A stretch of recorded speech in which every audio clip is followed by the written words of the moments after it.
So this weekend I am trying something new. I've got a bunch of broodies that I just cannot get to stop sitting. So I went to Rural King and I got me some chicks.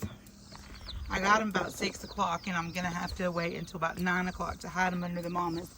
I've got the little black ones are astrolorps.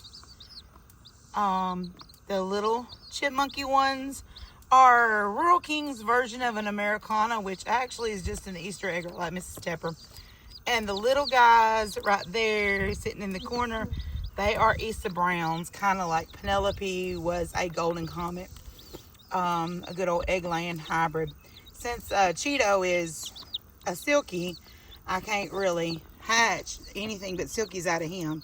So I'm going to put 2 of these under each mama tonight and see in the morning. Hopefully they have adopted them. So we'll see. I picked the astrolorps to include because it's a good egg-laying breed. Nice big brownish eggs that I didn't already have.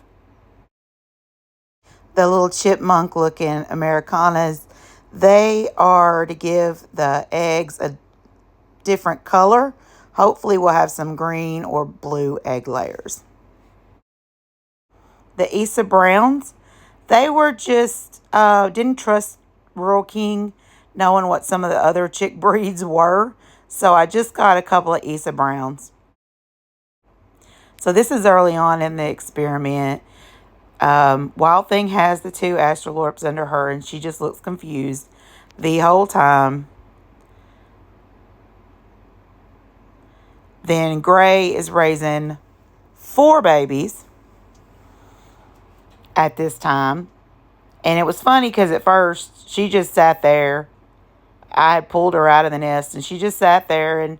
But they know what to do. They know how to eat. They know how to drink, which is really nice. So she really didn't have to teach them very much as far as that stuff goes. They were eating on their own. Wild Thing's still confused about what it is that happened. I'm not even sure her little bird brain computes that she was sitting on eggs trying to get stuff to hatch. I'm not really sure that really meant to her. But one thing I do notice from this video, you can see the little Issa Browns. They don't really seem to fit in the mix. They were the wrong breed to pick for this. I think the hybrids are probably better if you brood them. They did not stay well with the mamas, and they just weren't as hardy as the astrolorps or the Americanas. And I just feel like that's probably what that was. And here's Wild Thing with the astrolorps up under her, and she's looking at them like, who are you? She never did peck them in the face, peck them or anything, but she just gave them looks like that, like, who are you? And what am I supposed to do with you? And I thought I was sitting on eggs. So Wild Thing does not really necessarily get grade A as a mother hen. Salmons are probably not as good at raising babies as a silkie is.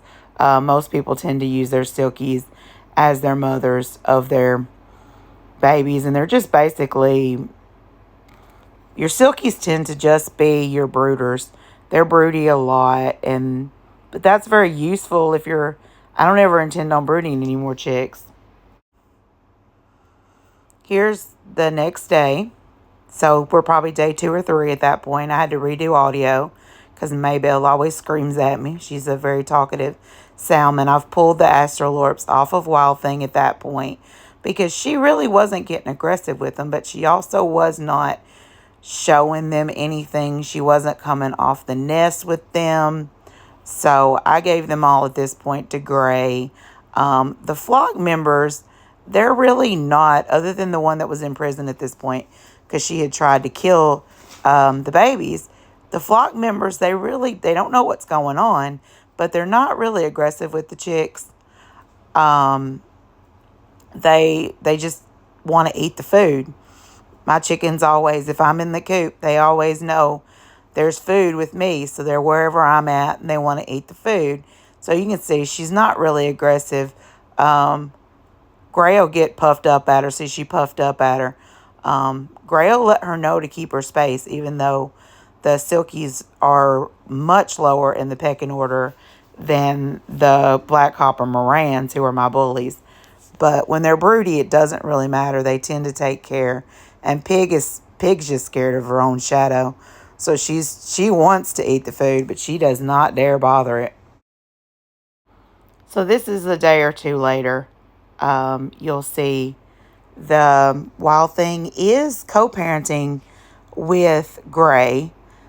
She's not as consistent a parent, but the chicks like her and they'll go to her, and it's really good. I do like it when they co-parent, because we've got two hens checking up on them.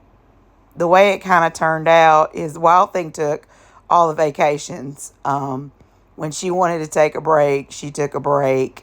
But the chicks, she did show the chicks things. She was showing them,